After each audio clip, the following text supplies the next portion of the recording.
Saya sapa, ini siapa ya Bapak? Karena ada wajah laki-laki di situ, wajah si Bapak itu. Dan kami berdua serta istrinya. Lalu dia bilang, maaf, saya bukan Bapak, saya Ibu. Kita bertemu di airport 2018.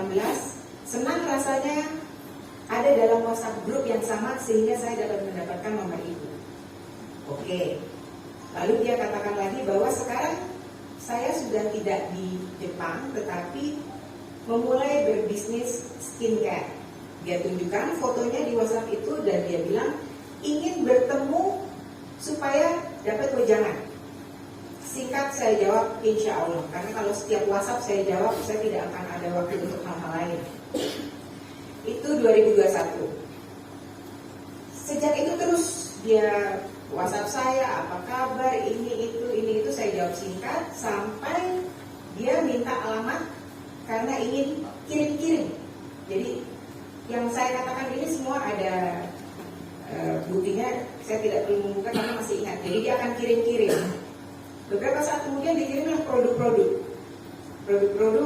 bertulisan Jepang, berdesain seperti Jepang. Saya katakan ini produk Jepang. Saya telepon ya, karena orang mengirimkan hadiah, selayaknya saya telepon, terima kasih, gini-gini, ini produk Jepang. Iya Bu, kosmetik, skincare, maupun produk souvenir kami asli dari Jepang. Oke, terima kasih. Sudah tidak ada pembicaraan lain.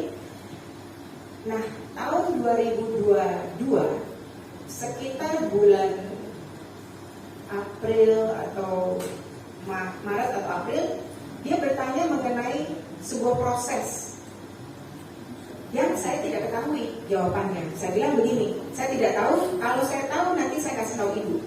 Nah, pada bulan Agustus tanggal 13 2022, saya bilang, Ibu, boleh saya izin telepon? Saya sudah dapatkan jawaban yang Ibu tanyakan. Saya bilang begini, untuk proses itu saya tidak mengerti detail, tapi Ibu bisa berbicara dengan Pak Rahmat, yang mereka sebut Pak R. Nah, Pak Rahmat, oh dia menolak, jangan Bu, saya tidak paham. Bolehkah suami saya? Tapi mintanya kalau bisa bertemu, karena kalau dijelaskan per telepon mungkin suami saya tidak mengerti. Karena memang hari itu hari libur dan dia bilang akan ke Jakarta, saya bilang silakan kalau mau datang. Silakan kalau mau datang, Pak Ahmad juga akan ada sehingga bisa menjelaskan. Singkat cerita dia datang setelah maghrib menjelang Isya. Sekitar jam 7.30 saya kenalkan dengan Pak Ahmad. Kalau waktu itu hadir langsung Pak Mario seperti kata-katanya, Pak Mario dengan saya tidak pernah terpisah. Jadi kalau saya ada pasti Pak Mario ada. Bukan serta-merta Pak Mario ingin menemui mereka.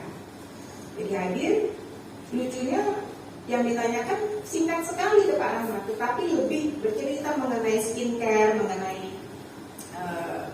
produk-produk yang sedang dalam bisnisnya. Dan berkali-kali dia nyatakan itu dari Jepang. Oke. Karena itu sudah larut malam, mall sudah tutup, dia minta izin bertemu lagi keesokan hari tanggal 14, kita tolak. Tidak ada waktu saya. Lalu gimana Bu? Bisa nggak? Kapan deh? Mereka dari Kerawang ya, ingat ya, ini dari Kerawang 2 jam bisa 3 jam ke Jakarta Selatan. Pak Rahmat akhirnya bilang, Bu kita ada rapat tanggal 15 pagi. Ya udah, kalau boleh jam 10 saya ketemu, saya bawain produk-produk saya. Dia bawa lah, dan dia datang lagi ya, ini bukan saya nyamperin, dia datang lagi. Habis ketemu dari Kerawang, pulang, besokannya minta, saya tolak, lusanya datang lagi. Ada, selain Pak Rahmat, ada tim kita, karena memang kita rapat, ada beberapa orang di situ.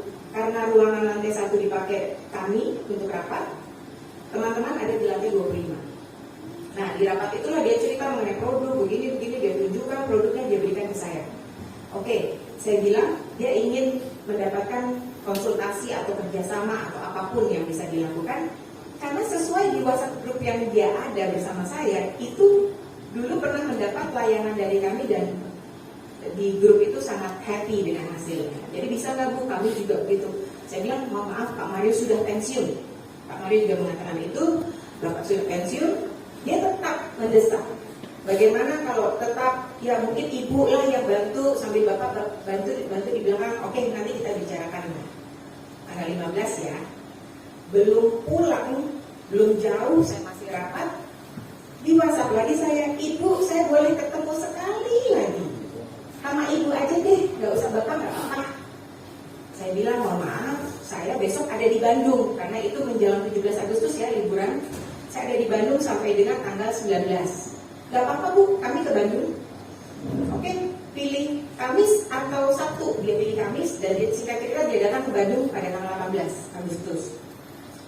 Dia, ya kalau mau dibilang dia memohon, dan ya udah saya bilang begini, tidak dengan Pak Mario ya, tidak dengan Pak Mario, dan bukan konsultasi full. Kami hanya meminta pendampingan. Oleh sebabnya di kontrak, di MOU yang ditandatangani bersama itu tugasnya pendampingan, bukan brand ambassador, bukan penjualan, pendampingan. Pendampingan apa?